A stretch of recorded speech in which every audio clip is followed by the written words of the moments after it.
Hi friends! Hi friends! So today Jake went back to school for the first time in I don't know how many weeks, and Jake is 8 years old and he went back today.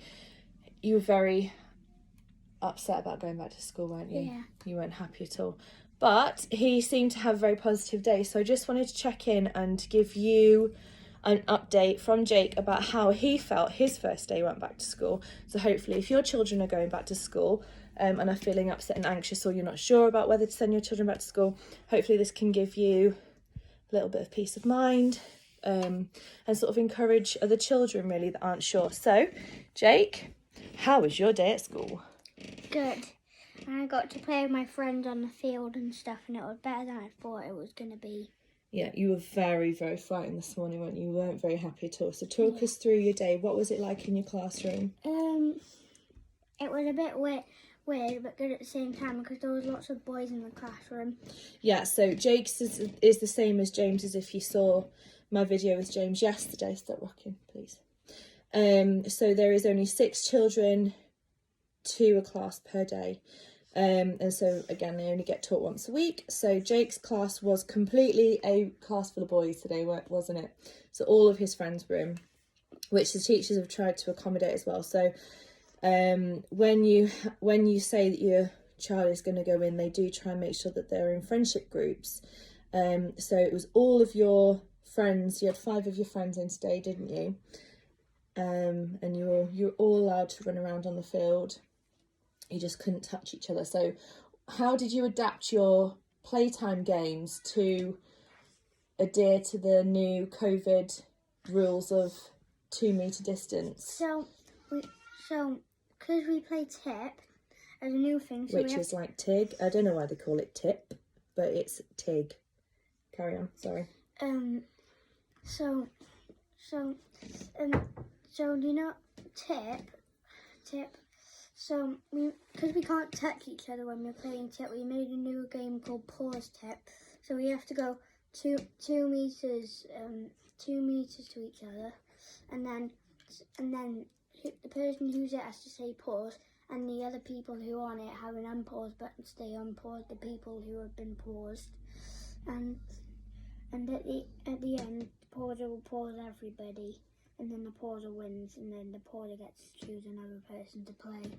So they have been quite inventive. As their usual games, they've tried to adapt them to make sure they don't touch each other, but they aren't restricted into a hula hoop, as you'll have seen on some pictures, which is what I was very anxious about. Or onto, I mean, there are dots on the playground. They use them mostly for when all the children arrive. Break times are used in groups of year groups, so there'll only be a couple of year groups out at any given time to make sure that there is enough space for children not to be in each other's spaces. So they're not restricted to being on one spot. They are running free, but they have to understand that they can't touch each other. So this is why they've created these small pockets, these small classroom groups, because they're essentially like classroom bubbles. So even though they're not touching each other, they're not always going to be exactly 2 meters apart from each other. But they are, you're being very good, aren't you? The hand washing regime in school is crazy. I think I'm actually going to have to invest into some sort of hand cream for the children, because I'm quite worried about how much the hand washing and sanitizing is going to quite irritate their skin, because we do have, the children do have a lot of eczema, and a couple of them have psoriasis, aggravated skin, so I'm going to make sure that we have some stuff like that in. But you washing your hands all the time, aren't you? You've got hand washing stations everywhere, and you have to put on, what's it called again, the hand sanitizer. Yeah, so they've got very strict rules with that, so that's been actually quite good. So even before they leave school, the last thing they do before they come to you is they sanitize, wash and sanitize their hands. And the first thing you do when you go into school is wash and sanitize your hands. So again, this morning I took him, lined him up with all the other parents, obviously keeping 2 meters distance, get to the school gates. I answered 1,000, well, it's 4 questions, feels like 1,001 questions on day 2. And it's just the same questions as my video showed you yesterday. Has he got a fever, high temperature? Has he had a new persistent cough? What was the other ones? You think I remember these? Oh, has he lost his sense of smell or taste? Has anyone else in the family had the same?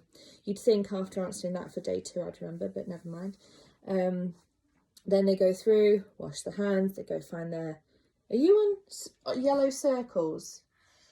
James was on white squares, or was it? I can't remember, but they have these. Oh yeah, I was on mapped top out. yard, and there's I think there's yellow circles. Yeah, yellow circles. They go and stand there, and then a member of staff takes them in. And what was it like today? Because you found, as much as it was a very positive day for you, and you weren't expecting it, the one thing that you did mention when you came out that was making you quite worried about going back next week was, first of all, the changes, which we're just going to have to get used to. But the other thing was the teachers and staff members wearing all of the PPE, wasn't it? They're like fire brigade helmets. So they're in full visors. Some of the staff members are just in masks. I think some of the staff members that are in full visors are either the ones that are actually, teaching the children, or ones that have health conditions. Mrs. Jones wears a fire brigade mask. She was wearing a fire brigade mask. There was a few teachers that I saw wearing the full visor. Yeah. But it's no different than if you were putting on an Iron Man mask. How is it any different? It's just like fancy dress, but all the time. And she was wearing a fire brigade outfit. But it's no different than if you were doing fancy dress. So one thing you can say to your child if they're particularly worried about the teachers, staff members, people out and about wearing protective gear is, it is no different than if they are wearing a Hulk outfit or, some outfits that you all like wearing. Yeah, Hulk outfit or a princess outfit or... I don't know, any... Captain America. Any outfit that your child likes to put on that transforms them into a character. Spider-Man. It's just their teachers Miles. wearing superhero costumes. And they just have to wear them every day. And it just makes sure that everyone's safe and protected. But it is no different than if your child was dressing up. It's just you can still see your teacher's face. So yeah, ball it from that perspective that your teacher's just wearing... fancy dress. That's all it is. It's no different than if your teacher's wearing fancy dress, and he seems much happier since we've talked about it like that. And you're quite happy about going back next week now, aren't you? Yeah. So that's Jake, who is 8. That's his perspective. From his perspective, what school was like today. So all in all, answer the question, how was your day at school today? Amazing. It was amazing. So yeah, bye friends. Bye friends.